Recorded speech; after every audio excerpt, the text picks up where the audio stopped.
The Dhammapada, Chapter 17, Kodha Vagga, Anger, Verse 221. Give up anger. Kodhang jahe vipajaheya manang, sanyojanang sabbang atikameya, tang nama rupasming asajjamanang, akinchanang jnanupatanti dukkha. Put away anger, abandon pride, overcome every attachment, cling not to mind and body, and thus be free from sorrow. The lady who was cured of her skin disease, Rohini. On one occasion, Venerable Anuruddha visited Kapilavatthu. While he was staying at the monastery there, all his relatives, with the exception of his sister, Rohini, came to see him.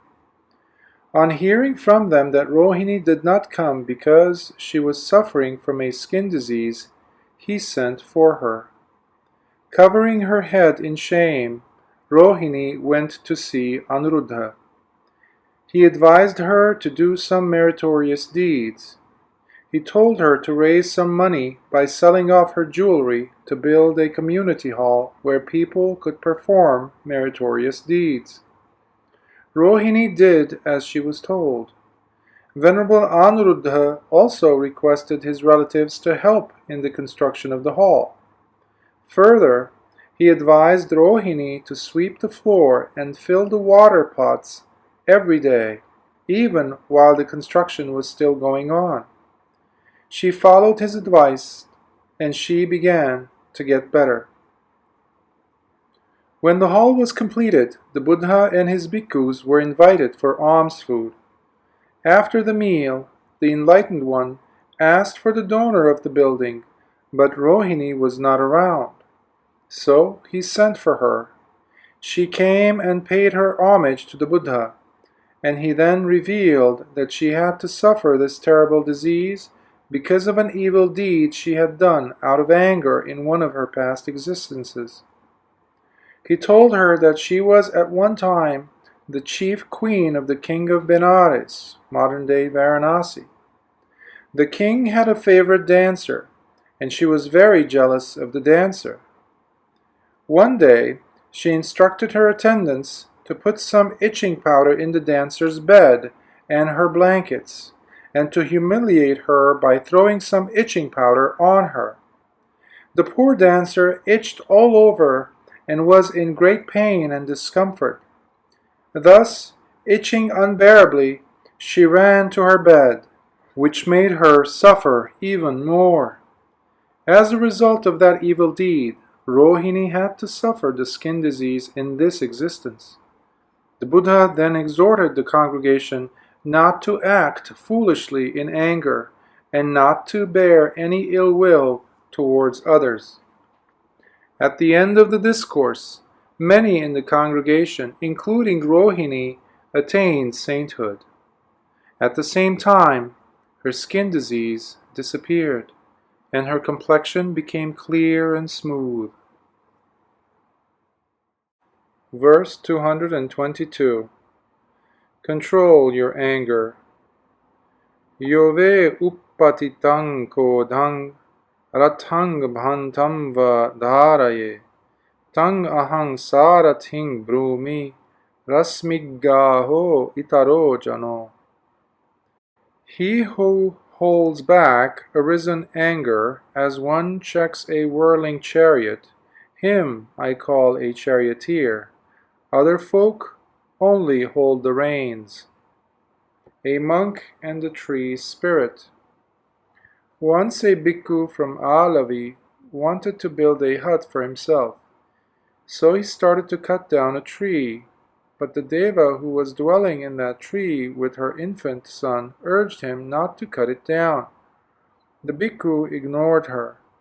Failing to stop him, she put her son on a branch, hoping that this would stop him from cutting the tree. By then he was already swinging his axe, and he could not stop it in time, and unintentionally cut off the arm of the child. Seeing her child being harmed in this way, the mother flew into a rage and was about to kill the bhikkhu. As she raised her hands to strike him, she suddenly checked herself and reflected, "If I were to kill a bhikkhu, I would be killing one who is observing precepts, and in that case I would surely suffer. This might set an example for other bhikkhus to be killed also. But this bhikkhu has a master. I must go and see his master." So she went weeping to the Buddha and related all that had happened. The Buddha said to her, "O Devata, you have done well to control yourself." He then expounded the Dhamma to her. Reflecting mindfully on the admonition, the Deva realized the Dhamma, and for her dwelling place she was offered a tree near the Jetavana monastery. After this incident, the Buddha advised the bhikkhus to avoid destroying plant life. Verse 223. Overcome anger by love. Akkodhena jine kodhang asadhung sadhuna jine jine kadaryang danena satchena alikavadinam. Conquer anger by love, evil by good. Conquer the miser with liberality, and the liar with truth. Metta protects Lady Uttara from boiling oil. Uttara was the daughter of a farm laborer named Punna, who worked for a rich man named Sumana. One day, Punna and his wife offered alms food to Venerable Sariputta soon after his arising from sustained mental absorption of Nirodha Samapatti, and as a result of that good deed, they became very rich. Punna found gold in the field he was plowing, and the king officially declared him the royal banker. On one occasion, Punna offered alms food to the Buddha and the bhikkhus for 7 days, and on the 7th day, after hearing the Buddha's discourse, all the 3 members of the family realized the Dhamma. Later, Punna married Uttara off to the son of the rich man Sumana. Uttara was unhappy in her husband's home because she could not offer alms food to the Buddha or listen to the Dhamma. So she told her father, "Why have you put me in this cage? Here I cannot see any bhikkhus, and I have no opportunity to perform any meritorious deed." Her father felt sorry for her and sent her a large sum of money. And with the permission of her husband, Uttara engaged a lady named Sirima to look to the needs of her husband for a number of days. During that time, Uttara offered alms food to the Buddha and the bhikkhus. On the 15th day, her husband smiled when he saw her busy preparing food in the kitchen. He commented, "How foolish she is! She does not know how to enjoy herself. She is tiring herself out with this almsgiving ceremony." Sirima saw him smile and, forgetting that she was only a paid woman, felt very jealous of Uttara. Being unable to control herself, Sirima went into the kitchen and got some boiling oil with the intention of pouring it over the head of Uttara. The lady saw Sirima coming but bore no ill will. She reflected that because Sirima had stood in for her, she had been able to listen to the Dhamma, fulfill her religious duties, and perform other acts of charity. Thus, she was quite thankful and grateful to Sirima. Suddenly, she realized that Sirima was going to pour boiling oil over her, so she made this firm resolution: "If I bear any ill will towards Sirima, May this boiling oil scald me. If I have no ill will towards her, may it not scald me. As Uttara had no ill will towards Sirima, the boiling oil proved as harmless as if it was just like cold water. Then Sirima thought the oil must have gone cold and went to get another pot of boiling oil. The attendants of Uttara caught her and beat her. Uttara stopped her attendants and instructed them to rub Sirima with medicinal ointment. Then Sirima remembered her true position, and she regretted that she had done wrong to Uttara, and asked her mistress to forgive her. Uttara then told her, "I have my father. I shall ask him whether I should accept your apology." Sirima agreed to go and apologize to Punna, but Uttara explained, "When I said my father, I did not refer to the father who had brought me into this round of rebirth. I was referring to my father, the Buddha, who has helped me break the chain of rebirths, who has taught me the Dhamma, the noble truths." Sirima then expressed her wish to see the Buddha. So it was arranged that Sirima would offer alms food to the Buddha and the bhikkhus on the following day at the house of Uttara. After the meal, the Buddha was told about what had happened between Sirima and Uttara. Sirima admitted her mistakes and begged the Buddha to advise Uttara to forgive her. He then asked Uttara how she felt when Sirima poured boiling oil on her head, and Uttara answered, "Venerable Sir, because I am grateful to Sirima, I bear no hatred or ill will towards her. I only radiate my loving kindness towards her." The Buddha then applauded her. Well done, Uttara. By not bearing any ill will, you have been able to conquer one who abuses you. By being generous, you should conquer one who is stingy. By speaking the truth, you should conquer one who tells lies. On the advice of the Buddha, Uttara forgave Sirima. Verse 224. Be truthful, patient, and generous. Satchang bhane na kujheya dajjapasmingpi yachito ete hi thane hi gacche devana santike. One should utter the truth. One should not be angry. One should give even from a scanty store to him who asks. Along these three paths, one may go to the presence of the gods. The way to heaven. Once Venerable Mahamoggallana visited the Deva world and found many Devas living in luxurious mansions. He asked them what good deeds they had done to be reborn in the Deva world. They gave him different answers. One of them said he was reborn in the Deva world not because he was charitable or because he had listened to the Dhamma, but just because he had always spoken the truth. Another female Deva said she was reborn in the Deva world because she did not get angry with her master and had no ill will towards him even though he often beat her and abused her.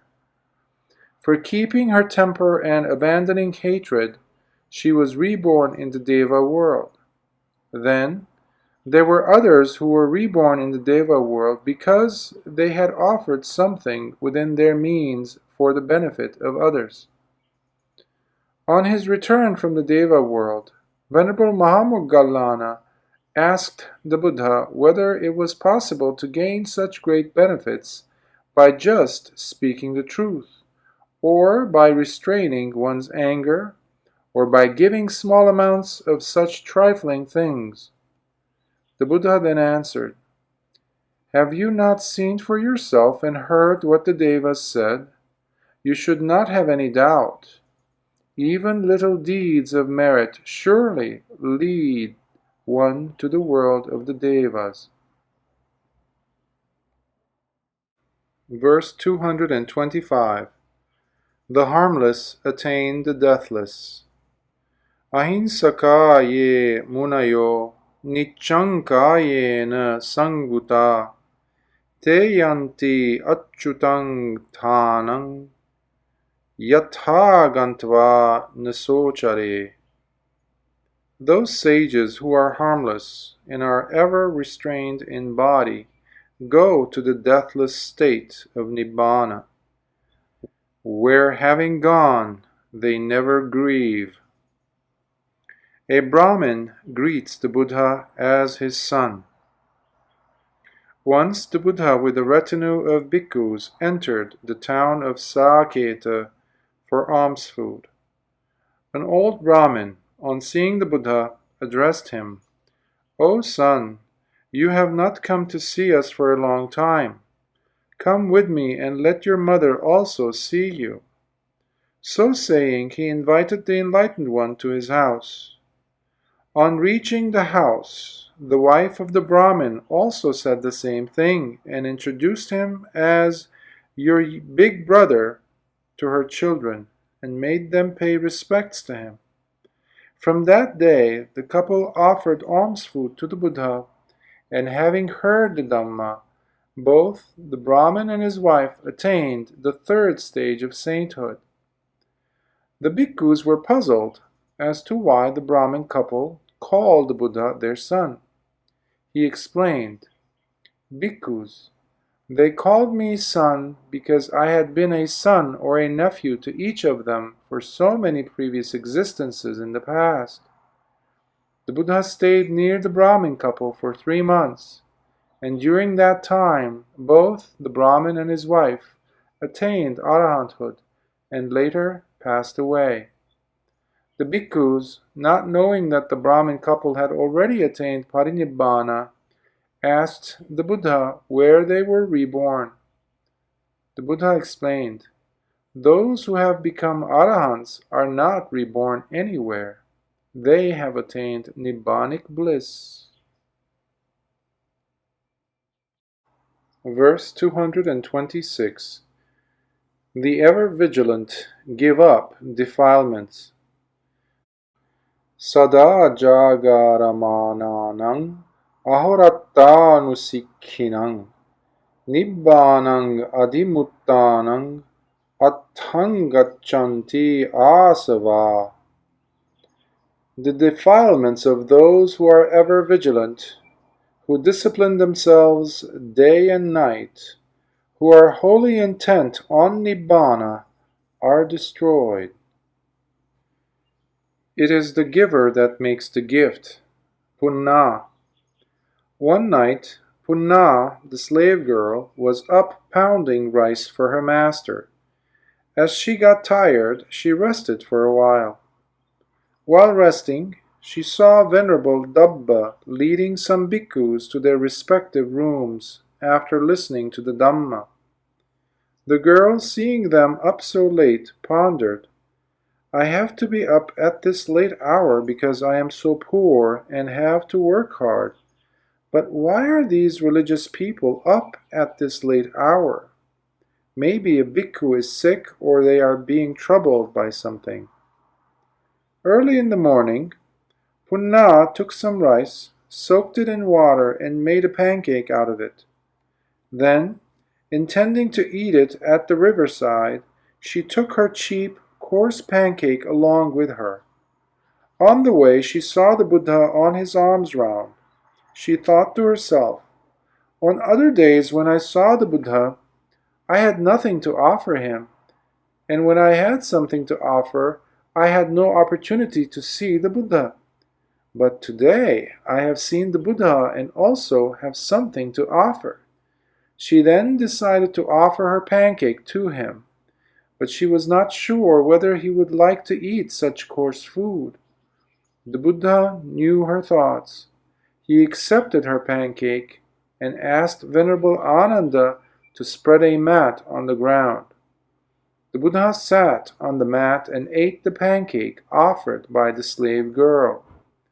After the meal, he clarified the doubt which was puzzling her. You have no time to sleep because you are poor and so have to work hard. As for my sons, the bhikkhus, they do not go to sleep because they have to be always vigilant and mindful. No matter what position one has in life, one must never tire of being mindful and vigilant. Reflecting on the admonition, Punna realized the Dhamma. Verse 227. There is none who is blameless. Puranang etang atula, netang ajjatanang eva, nindanti tunhim asinang, nindanti bahu bhaninang, mita bhaninang pi nindanti, nathilo ke anindito. It is not new, O Aratula. It has always been done from ancient times. They blame one who is silent, they blame one who speaks much, and they blame one who speaks little. There is no one in this world who is not blamed. Verse 228. No one is always blamed or praised. Nachahu nacha bhavissati, nache tarahi vijjati, ekantang nindito poso, ekantan va pasamsito. There never has been, there never will be, nor is there now anyone who is always blamed or always praised. Verses 229 and 230. The blameless are praised. Who dare blame the pure? Yanche vinyu pasangsanti, anuvicha suve suve, achidda vutting medhaving, panyasila samahitang, nekhang jambonada seva, kotang ninditung arahati, devapi tang pasangsanti, brahmunapi pasangsito. If the wise praise him day after day, knowing him to be truly faultless, wise and endowed with knowledge and virtue, who would blame him, who is like a piece of refined gold? Even the gods praise him. He is praised even by the great Brahma.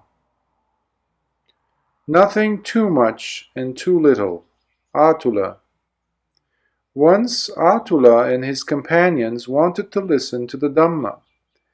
They went to see Venerable Revata, but he was very aloof and he did not say anything to them. They were very disappointed and went to Venerable Sariputta. When he learned why they had come, Sariputta expounded very deep Dhamma to them. His preaching also was not to their liking, and they grumbled that Sariputta had been too lengthy and too profound. Next, Atula and his party approached Venerable Ananda, who expounded to them the bare essentials of the Dhamma. This time they remarked that Ananda had been too brief and too sketchy. Finally, they came to the Buddha and said to him, Venerable Sir, we have come to listen to your teaching. We have been to other preachers before we came here, but we were not satisfied with any of them. Venerable Revata did not bother to teach us, and he kept silent. Venerable Sariputta was too exhaustive, and the Dhamma he taught us was too difficult for us. As for Venerable Ananda, he was too brief and too sketchy. We did not like any of their discourses. To them the Buddha said, My disciples, blaming others is not something new. There is no one in this world who is never blamed. people who blame even a king or even a Buddha. To be blamed or to be praised by a narrow-minded one is of no consequence. One is truly criticized only when he is censured by a wise man, and truly praised when commended by a wise man. Verse 231. Be pure indeed.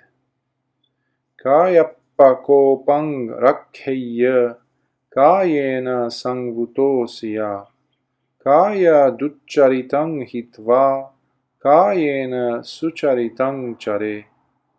Guard against evil deeds, control your body. Giving up evil deeds, cultivate good deeds. Verse 232. Be pure in speech. Vachi pako pangrakheya vachaya sangvuto siya vachi duccharitang hitva vachaya sucharitang chare. Guard against evil speech, control your speech. Giving up evil speech, cultivate good speech. Verse 233. Be pure in thought. Mano pako pangrakheya manasa sangvuto siya mano duccharitang hitva manasa sucharitang chare. Guard against evil thoughts.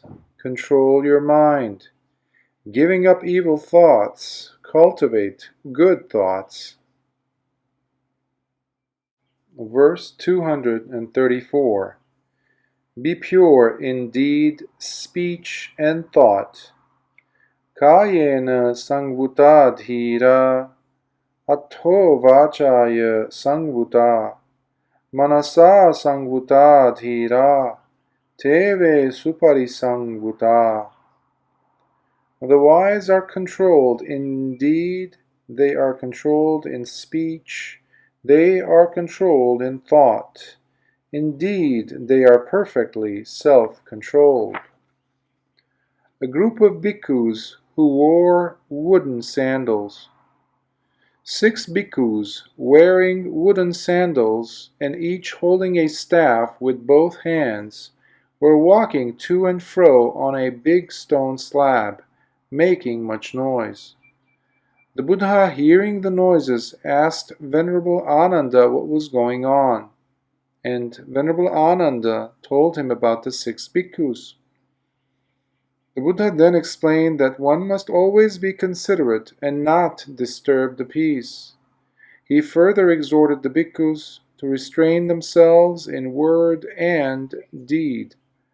From that time onwards, the Buddha discouraged bhikkhus from wearing wooden sandals, unless physically necessary, in order to maintain the health of the bhikkhu.